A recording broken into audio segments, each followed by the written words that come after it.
All right. So you found yourself in a protracted firefight. Just hold. Maybe you killed a couple thick boys. You're trying to go through all their loot. See what you can take out and make a little bit of cash. Maybe you killed a boss and all of his junkies. Maybe you and the boys are just bantering around playing tummy sticks while you loot. There's one element of success in combat that you've just given up. And I've talked about it before, just in different ways. What happens when you don't take the initiative? When you're not fighting on your own terms? What are you giving up? Let's talk about it.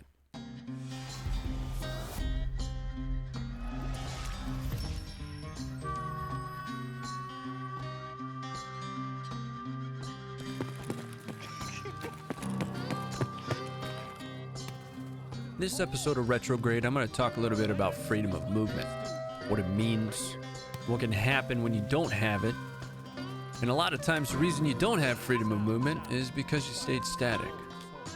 Now, the boys and I are entering into the resort here. We're headed into the west side. I'm hoping to get up to 301 to find myself a fire steel. Can't seem to find one of these damn things. We end up running into Sanitar and his group of junkies. Right, the comms get a little messy, but that's to be expected when you're running any kind of team. The problem isn't necessarily the fight that we start with. The problem is we put our feet in cement and things go to shit. Now, I'm gonna fast forward you guys through about 5 to 6 minutes worth of general plinking on Sanitar's boys and a couple of cheeky breakies. Where we come back is where things are really gonna go weird.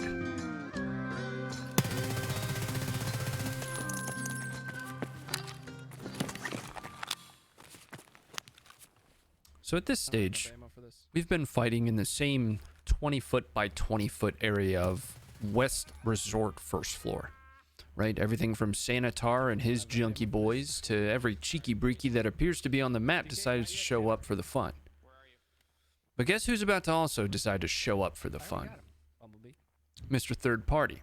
Now, you might call that a third party, but I call it my fault, right? We've been sitting here for somewhere between 5 and 7 minutes. Doesn't really matter. Anywhere inside of the realm of 5 to 7 minutes in the same spot is entirely too long. Okay? But that's okay. Even when the third party rolls in, we know exactly what to do, right? We can still use those basic tenets that'll win us the fight. We're going to fight on our own terms, and we're going to take the initiative. We're going to take the fight to the enemy. Violence of action. Or are we? Yeah, That's a PMC, brother. Oh, I'm stuck.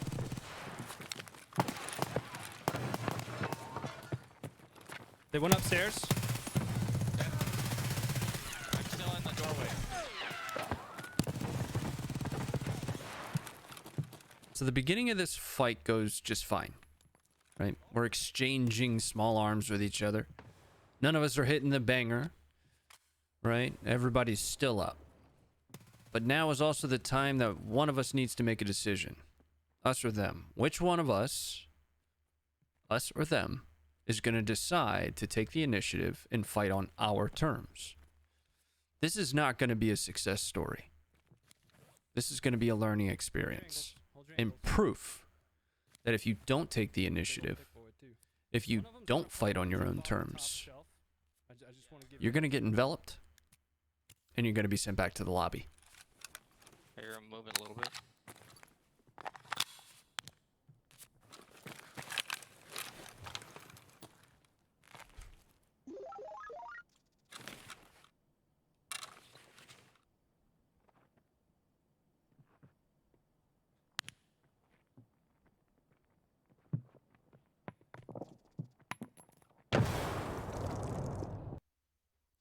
All right, hold on.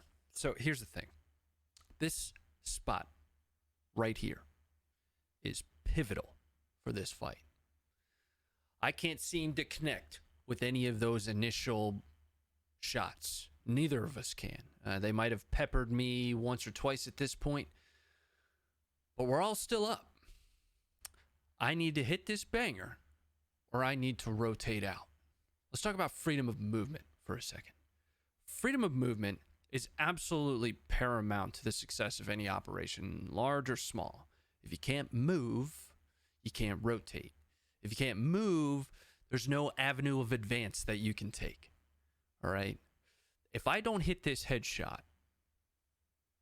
my team is about to be enveloped. And I know this at the time, right? Where I went wrong is not taking action on that, right? Let's watch.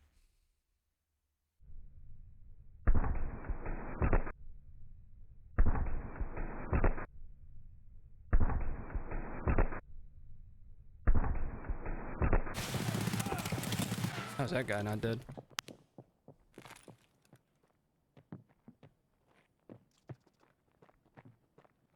One's going around behind us. Now, let's talk about how this all goes down. First, let me orient you. I'm the blue dot. My buddy is the green dot. And we've got two bad guys right at the center stairs there. I spend most of my time in and out of 110 West there. I eventually try to rotate back to begin what would be a retrograde action. In the meanwhile, our boys up at the front are similarly kind of rotating around, trying to land a banger. But eventually one of them decides to take action before I do. Now, I'm not sure exactly how that second guy rotated just yet, right? Sound tells me that he definitely made his way behind me, but I don't know whether that was externally behind or in front of the West Wing, or the more likely scenario is he took West Wing's second floor, rotated down, and came down the back stairs. You'll see that I eventually find him down there and put shots on him, and I'm just unsuccessful in putting him down. So there's also a chance he could have gone third floor here. You know, there's a lot of different ways that he could have ended up behind me, but ultimately it doesn't really matter. What ends up happening is my team and I get enveloped. I lose my buddy first, and then I end up dying. There are too many angles for me to cover. I did make a decision early enough, and we paid the price for it. Now let's chat a little bit about what could have happened. These are some things that I or my buddy could have done to maybe conduct a retrograde action, take the fight to the enemy, or just reset the fight entirely and come back in when we're a little bit better composed. After moving around and not hitting the banger, I probably could have continued to hold this hallway and have my buddy begin to pull back behind me, and we could have easily just made it right out the back while they were both still here in front of us. Now, alternatively, if we wanted to be a little bit more aggressive, my buddy could have tried to gain a little bit more aggro here. I can rotate back down the hallway and either come external to shoot through the glass or in the other side, or take the same rotate they did just in the opposite direction through either second or third floor and down on top of them.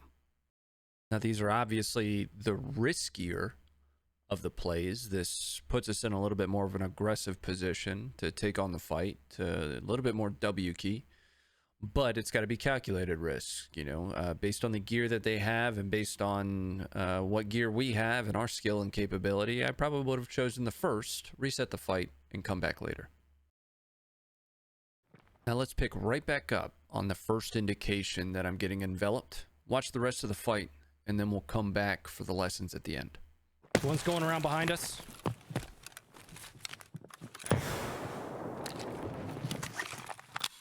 I'm pinched. Grenade.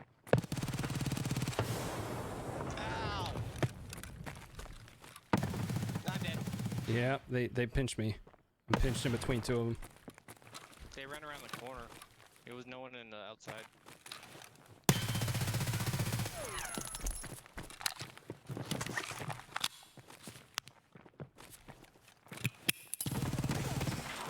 I don't know where he was. That's it for this episode of Retrograde. Let's talk about our primary and secondary lessons for today. Primary lessons still apply from the last Retrograde. Take the initiative and fight on your own terms. But our secondary lesson is an extension of those, which is not to get static and don't get complacent. That allows the enemy the opportunity to take the initiative and fight on their own terms, and that's what we allowed this team to do to us. If you're inclined, stop by 6 o'clock Eastern Standard, Monday, Wednesday, Friday at Facebook Gaming to watch more of this type of stuff live when I try to work through how it was I got shot in the face from seemingly nowhere. I'm out of here. See you later.